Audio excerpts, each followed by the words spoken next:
Esta es la última lección de la cartilla que hemos venido desarrollando de las iglesias del Nuevo Testamento. Durante estas semanas hemos visto iglesias de todo tipo, buenas, malas, indiferentes. Hemos visto iglesias con todo tipo de problemas, morales, doctrinales, etc. Hemos considerado iglesias que estaban pasando por pruebas muy difíciles y por persecuciones por la causa del Señor. En esta última lección vamos a mirar, y obviamente espero que nos produzca impresión,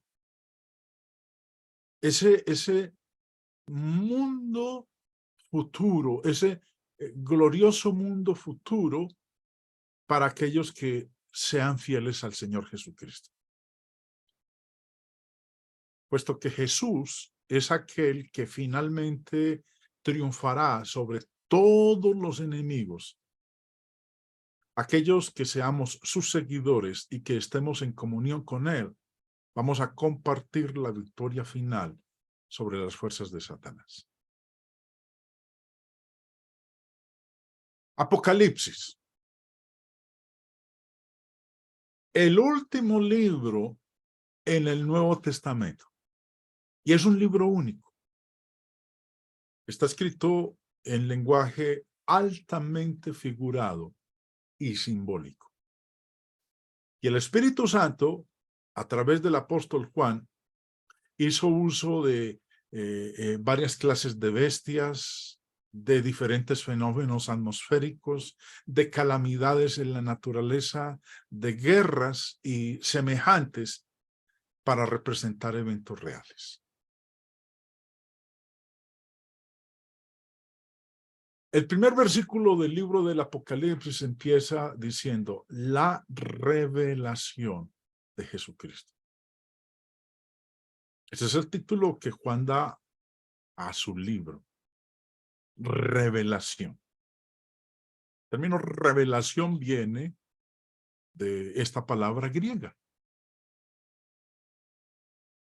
Y acorde al diccionario griego del señor Vine, significa desvelamiento, descubrimiento. Denota una revelación o manifestación. Castellano, Apocalipsis. El señor Barclay también nos da información adicional sobre esta palabra. La palabra griega para revelación es Apocalipsis, que tiene una larga historia. Apocalipsis se compone de dos partes. Apo quiere decir lejos de, y calipsis es un velo. Apocalipsis quiere decir, por tanto, desvelar, revelar. No era en un principio una palabra religiosa. Quería decir sencillamente el descubrimiento de cualquier hecho. Y el señor Francisco Lacueva, en su libro Apocalipsis, los eventos del porvenir, según el texto bíblico, me gusta bastante la explicación que él da ahí sobre el término Apocalipsis. Apocalipsis es un vocablo griego que significa revelación, donde el prefijo re no indica volver a velar, sino remover el velo, desvelar, para dejar a la vista de todos algo que estaba cubierto por ese velo. Ya entendemos entonces que cuando utilicemos la palabra revelación o apocalipsis, recordemos, si usamos la palabra apocalipsis, no estamos usando la traducción de la palabra. Estamos usando una transliteración del término griego, apocalipsis o apocalipsis. Y este libro es una revelación. Es quitar el velo para ver lo que Dios tiene para revelarle al hombre. Hay otra palabra en este versículo 1 a la cual quiero llamar la atención, y es la palabra declaró. Por eso en la parte final del verso dice, y la declaró. Esa revelación, eso que fue develado, eso a lo cual se le quitó el velo, Juan la declaró, enviándola por medio de su ángel. Perdón, el Señor Jesús la declaró enviándola por medio de su ángel a su siervo Juan. Ahora, ¿por qué he resaltado ese término y por qué es importante entender esa palabra, declaró? La palabra declaró viene de este término griego, semaíno. El señor Vine, en su diccionario griego dice, dar una señal, indicar, dar a entender. La palabra declaró, tal como nosotros la leemos, pues simplemente decimos, sí, la dio a conocer. Pero en su raíz original significa mucho más. Dice, dar una señal. Dar a entender por medio de señales o símbolos. Más, ahí vemos nosotros que en la definición dice dar una señal, indicar. Sema, señal. Semeión, señal. O sea, pues, Apocalipsis es un libro en el cual el Señor Jesús ha dado a entender el mensaje del libro por medio de señales o de símbolos. Significa que la revelación debe ser entregada como expresada por medio de señales, de símbolos. Señor Thayer, en su léxico griego, en la definición del término declaró, de la raíz griega semaíno, dice dar una señal, dar a entender, indicar. Eso es hacer saber. Dar a entender por medio de señales o símbolos, indicar por medio de señales o símbolos, hacer saber por medio de señales o de símbolos. Bryce Summers, en su libro Digno es el Cordero, una interpretación del libro del Apocalipsis, nos explica la palabra declarar de una manera muy concisa y sencilla. Dice, la palabra traducida declaró quiere decir mostrar por signos. Al hacer esta explicación, comenzamos a entrar en la consideración de la naturaleza del libro. Es una revelación. Es el hecho de quitar el velo. Es una revelación del mensaje de Dios por medio de signos, por medio de símbolos. Esto debe recordarse y tenerse presente siempre si es que se quiere conocer la verdad del libro. Llegamos a conocer su mensaje no por entender literalmente sus palabras, sino por la interpretación de los símbolos, pues es un libro divino de cuadros e imágenes. Eso es el libro del Apocalipsis. El libro del Apocalipsis es un mensaje que Dios ha dado a conocer por medio de cuadros e imágenes, por medio de señales o de símbolos. Eso es el libro del Apocalipsis. En otras palabras, no podemos interpretarlo de una manera literal, porque si lo interpretamos de una manera literal, entonces nos vamos a ver en muy serias dificultades. La versión, traducción del Nuevo Mundo, este versículo 1 vierte el pasaje de esta manera. Y me gusta muchísimo porque coloca lo que es la traducción del término declarar en el lenguaje en que nosotros lo podemos entender. Dice, una revelación por Jesucristo que Dios le dio para mostrar a sus esclavos las cosas que tienen que suceder dentro de poco, y él envió a su ángel y mediante este la presentó en señales a su esclavo Juan. No usa la palabra declaró. Para nosotros la palabra declarar es, venga, le digo algo. Pero el significado real es dar a entender por medio de una señal, por medio de una imagen, por medio de un símbolo. Por eso, como lo vierte aquí la traducción del Nuevo Mundo, de que es la revelación que fue dada a conocer a Juan y se la presentó en señales, es exacto. O leámoslo, el verso 1, en la Biblia latinoamericana.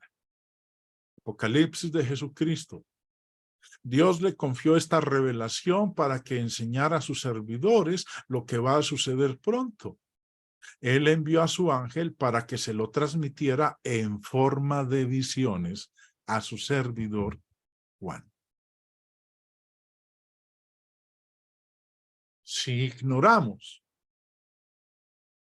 lo que dice este versículo 1, el significado de estas palabras, entonces ya entendemos la razón por la cual tantas personas han malinterpretado el libro del Apocalipsis.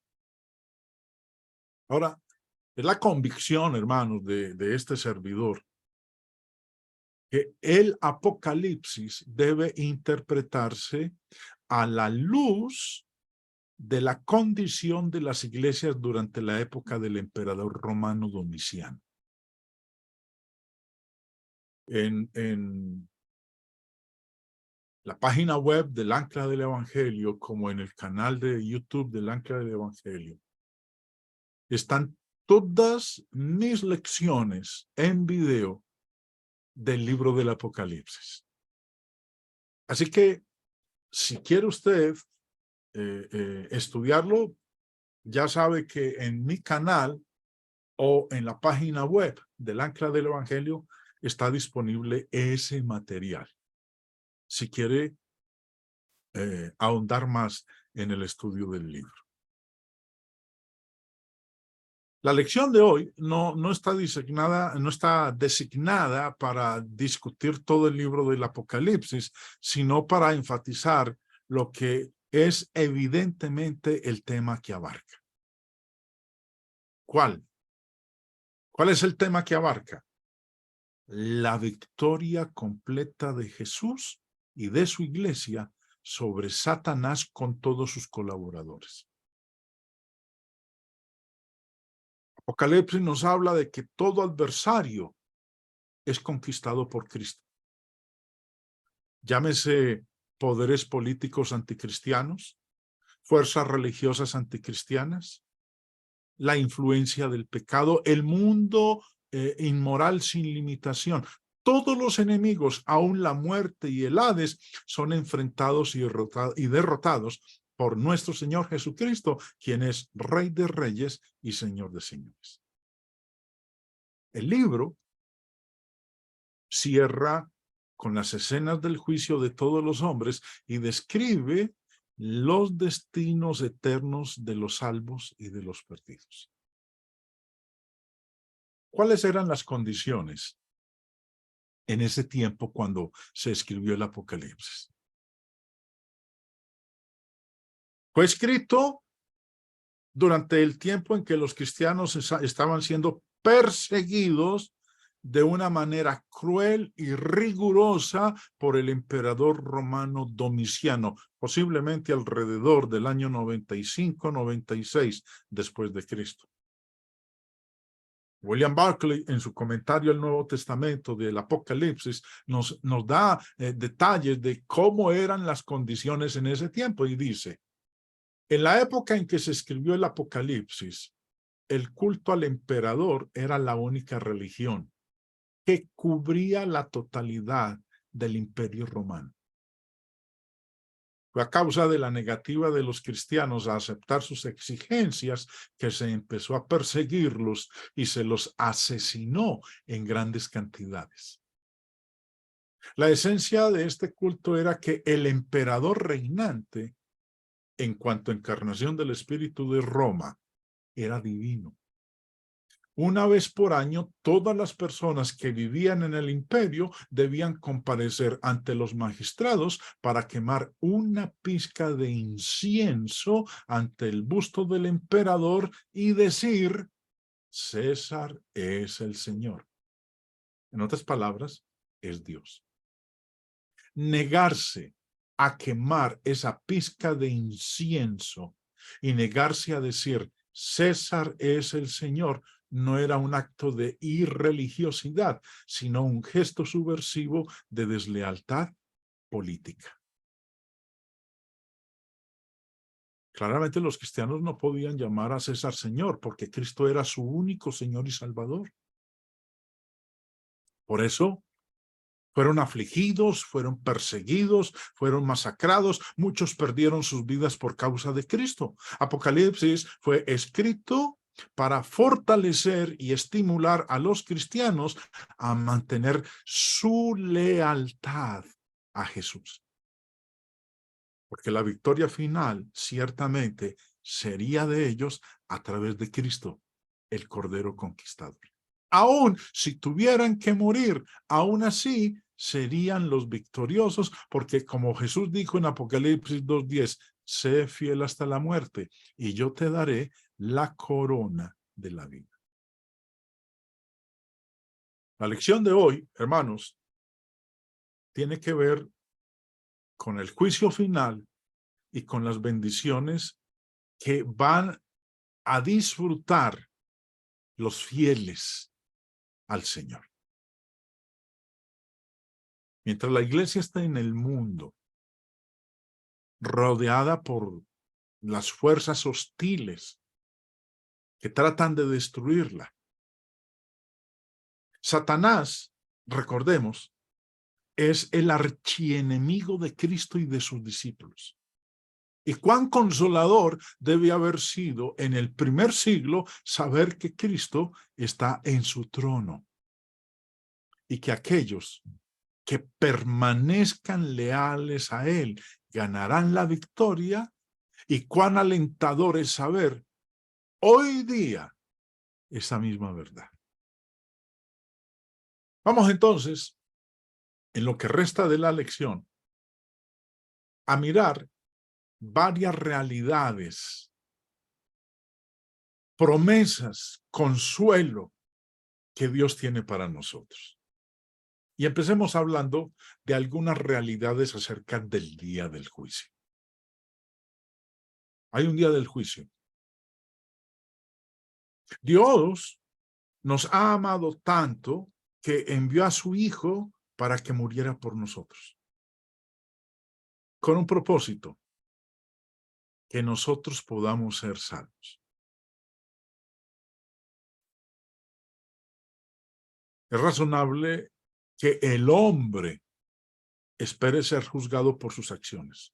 Somos seres responsables. El día del juicio final vendrá, dice en Hechos 17:31, por cuanto ha establecido un día en el cual juzgará al mundo con justicia. Este último libro, el libro del Apocalipsis, nos dice ciertas verdades importantes que deberían hacernos querer prepararnos para ese gran día, el día del juicio.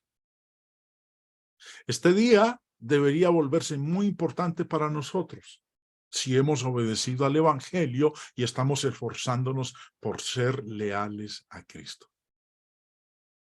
La recompensa que Dios tiene para nosotros no es algo que nosotros debamos tomar a la ligera. El capítulo 20, empezando en el verso 11, nos dice: Y vi un gran trono blanco y al que estaba sentado en él, de delante del cual huyeron la tierra y el cielo, y ningún lugar se encontró para ellos. Ahora, ¿quién está sentado en el trono? Dios. Dios el Padre. Y dice, verso 12, y vi a los muertos, grandes y pequeños, de pie ante Dios, y los libros fueron abiertos, y otro libro fue abierto, el cual es el libro de la vida, y fueron juzgados los muertos por las cosas que estaban escritas en los libros según sus obras. ¿Que quiénes estaban delante del trono? Los muertos, grandes y pequeños. Ahora, cuando dice ahí grandes y pequeños, se está refiriendo a los recién convertidos como aquellos que llevaban mucho tiempo en la iglesia del Señor. Ahora, ¿cómo fueron juzgados? Fueron juzgados por las cosas que estaban escritas en los libros, según sus obras. Continuemos la lectura. Y el mar entregó los muertos que había en él. Y la muerte y el Hades entregaron los muertos que había en ellos. Y fueron juzgados cada uno según sus obras. Como dice en Eclesiastés 12:14, Dios traerá toda obra a juicio juntamente con toda cosa encubierta, sea buena o sea mala. No se va a escapar nada. Traerá toda obra a juicio. Aquellas que nosotros hicimos a escondidas, perdón, incluso aquellas que hicimos nosotros a escondidas, que creímos que nadie se dio cuenta, pero que Dios sí se dio cuenta, haya sido buena o haya sido mala. Verso 14. Y la muerte y el Hades fueron lanzados al lago de fuego. Esta es la muerte segunda. El gran enemigo del hombre, la muerte, junto con el Hades, son lanzados al lago de fuego. La separación eterna de Dios. Por eso se le llama la muerte segunda. Verso 15. Y el que no se halló inscrito en el libro de la vida fue lanzado al lago de fuego. ¿Qué le sucedió a aquellos que no se hallaron inscritos en el libro de la vida? Fueron lanzados al lago de fuego. ¿Cuántos de nosotros vamos a estar ante el trono del juicio? Pablo nos lo dice en 2 Corintios 5:10. Porque es necesario que todos nosotros comparezcamos ante el tribunal de Cristo para que cada uno reciba según lo que haya hecho mientras estaba en el cuerpo, sea bueno o sea malo. Todos, sin excepción. Ahora, ¿qué le va a suceder a los buenos y a los malos en el día del juicio? Los buenos, su recompensa será la vida eterna. Los malos serán arrojados al lago que arde con fuego y azufre. Ustedes conocen muy bien esta gráfica, mis hermanos. Es más, la compartí a todos ustedes hace un buen tiempo atrás. Espero que la hayan podido mandar a imprimir en tamaño grande y la tengan ahí exhibida en un lugar especial en su casa para que cuando lleguen visitas o familiares y vean ese diagrama, se sientan atraídos por querer saber el significado de a dónde vamos cuando morimos. ¿Qué le sucede a los buenos? Irán al cielo a morar con Cristo por la eternidad. Y a los malos serán arrojados al lago que arde con fuego y azufre. Pregunta: ¿por medio de quién juzgará Dios al mundo? ¿Quién es aquel que llevará a cabo ese juicio. Hechos 17:31 dice, por cuanto ha establecido un día en el cual juzgará al mundo con justicia por aquel varón a quien designó. ¿Quién va a ser el juez? Nuestro Señor Jesucristo. ¿Y sabe qué es lo mejor de todo? Que dice aquí en este versículo, va a ser un juicio justo. No como los juicios humanos. Va a ser un juicio totalmente justo. Ahora, ¿cómo es ese hogar? ¿Qué le espera a los salvos en ese hogar que Cristo fue a preparar? Como lo decía al principio de la lección, el mensaje del Apocalipsis es que quien soporte o resista fielmente en el servicio a Cristo a toda costa, ganará la victoria al final. Algunas veces puede parecer que su causa está perdida. El hombre puede llegar a pensar que Jesús nunca vendrá de nuevo a juzgar al mundo y a tomar a los justos para estar con él. Pero la palabra de Dios dice enfáticamente, el día del Señor vendrá. Lo que Dios tiene guardado para sus fieles está más allá de la descripción. Con todo lo que Juan nos dice de la hermosa ciudad de Dios, no podemos empezar a imaginarnos cuán benditos y felices seremos cuando entremos en nuestra recompensa eterna en ese lugar que Jesús fue a preparar. Entrar en ese lugar, hermanos, será digno de todo sacrificio, fatiga, persecución y dificultad de cualquier clase. Leamos entonces lo que Juan nos dice en Apocalipsis 24, empezando en el verso 1. Vi un cielo nuevo y una tierra nueva, porque el primer cielo y la primera tierra pasaron, y el mar ya no existía más. ¿Qué le ocurrió al primer cielo y a la primera tierra? Ya no existían. Fueron deshechos. Dios, en su palabra, no enseña la eternidad para el planeta. Dios en su palabra enseña la temporalidad de su creación física. Va a desaparecer. Va a ser deshecha. Ahora, sigue diciendo en el versículo 2. Y yo, Juan, vi la santa ciudad, la nueva Jerusalén, descender del cielo de Dios, dispuesta como una esposa ataviada para su marido. Vemos aquí que esta ciudad es comparada con una esposa ataviada para su marido. Cuando Cristo retorne por segunda vez, se van a llevar a cabo las bodas del Cordero. Jesús y la iglesia aún no están casados, están comprometidos en matrimonio. Y dice, y oí una gran voz del cielo que decía, he aquí el tabernáculo de Dios con los hombres, y él morará con ellos, y ellos serán su pueblo, y Dios mismo estará con ellos como su Dios.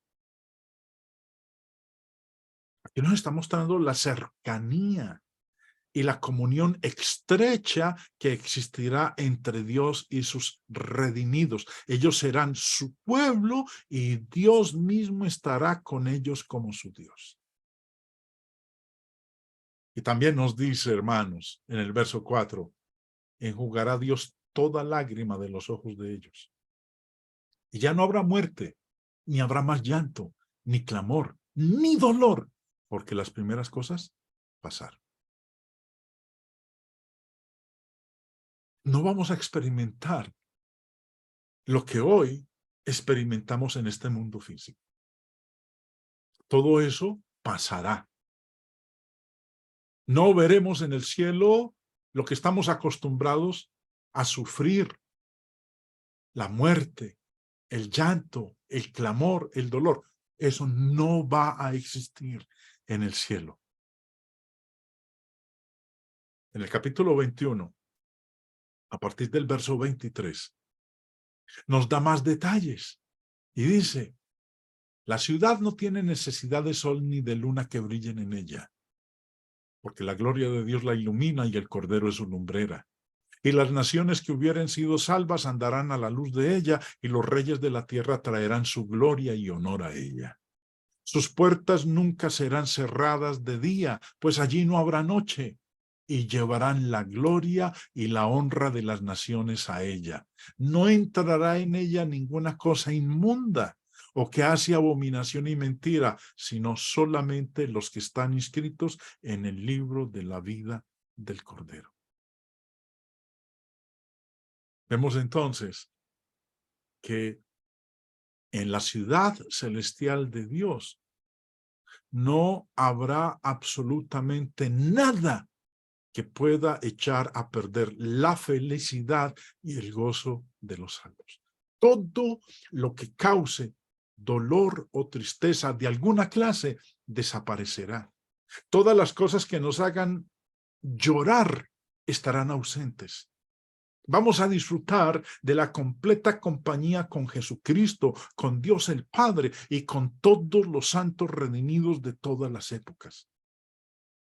Esto es lo que ocurrirá cuando la iglesia finalmente haya sido triunfante a través de su cabeza por el poder conquistador de su Rey, nuestro Señor Jesucristo. Pregunta: ¿cómo puede ser obtenida esta victoria y triunfo? Que quede claro, no todos serán salvos. No todos entrarán al cielo. Pero sí, Dios desea que los hombres le sirvan por medio de seguir a su Hijo. Texto de oro de la Biblia, Juan 3:16 dice: de tal manera amó Dios al mundo que envió a Cristo a morir por los pecados de los hombres. Aquellos que están deseando dar sus vidas a Cristo por medio de obedecer su palabra, poseen una esperanza que es firme y segura. Cualquiera que pudiera ser el precio, las personas que quieran ir al cielo harán el esfuerzo que sea necesario. Quiero que consideremos algunas cosas que asegurarán nuestra entrada a la vida eterna.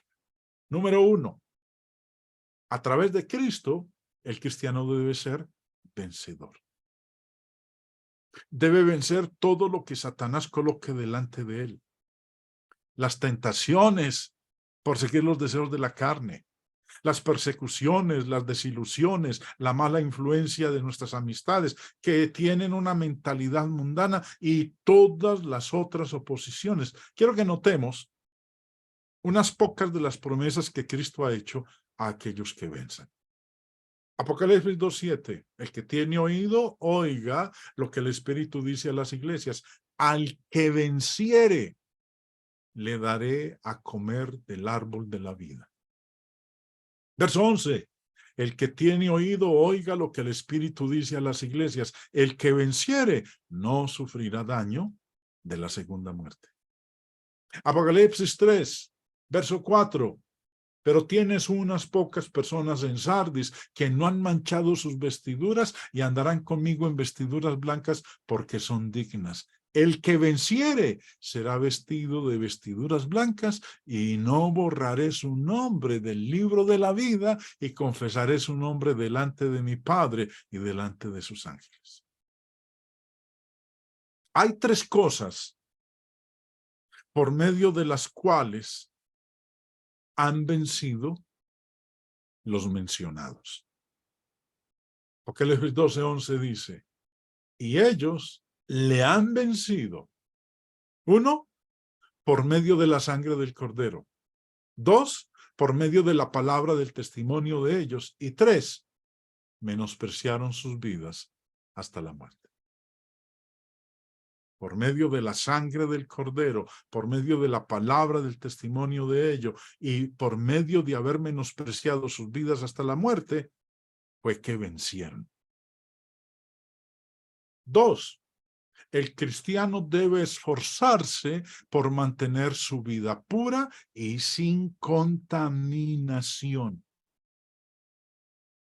Los seguidores de Cristo no podemos hacer todo lo que el mundo hace y aún agradar a Dios. Estar listo para ir al cielo significa que veamos el valor de estar limpios en el mundo, tanto en pensamiento como en obra.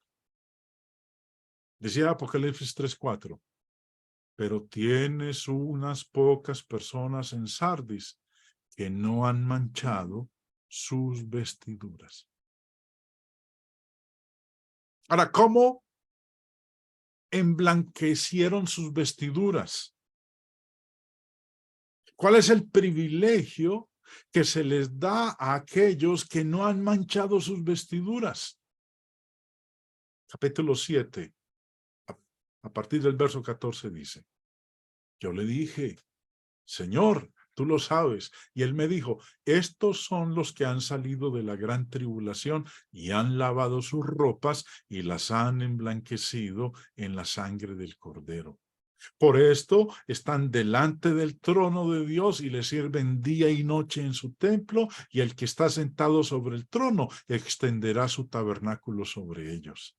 Ya no tendrán hambre ni sed, y el sol no caerá más sobre ellos, ni calor alguno, porque el Cordero que está en medio del trono de Dios los pastoreará y los guiará a fuentes de aguas de vida, y Dios enjugará toda lágrima de los ojos de ellos. ¿Cómo puede ser obtenida esta victoria y triunfo? Ya lo acabamos de leer. El cristiano debe esforzarse por mantener su vida pura y sin contaminación. Y tercero, el cristiano debe morir en el Señor para ser capaz de ir al cielo. Dice el versículo 13 de Apocalipsis 14. Oí una voz que desde el cielo me decía, escribe, bienaventurados de aquí en adelante los muertos que mueren en el Señor. Sí, dice el Espíritu, descansarán de sus trabajos porque sus obras con ellos siguen.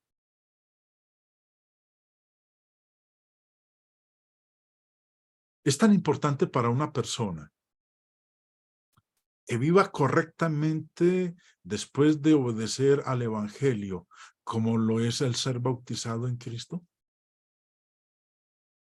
Conozco personas que son miembros de la iglesia, pero que realmente no han muerto en el Señor. Finalmente, hermanos, hemos estado estudiando durante estas últimas semanas las iglesias de Cristo que se encontraban en el primer siglo. No nos olvidemos de que tenemos en el Nuevo Testamento el patrón, el modelo que Dios quiere que sigamos. Habiendo visto las cosas que Cristo aprobó y bendijo en sus iglesias, esforcémonos por seguir esos ejemplos. Y habiendo visto algunas cosas que hicieron los primeros discípulos y que desagradaron a Dios, trabajemos seriamente por evitar estas cosas. Pueda Dios bendecirnos y ayudarnos a ser fuertes y fieles, de manera que el cielo sea nuestro hogar en la eternidad. Dios los bendiga, mis hermanos.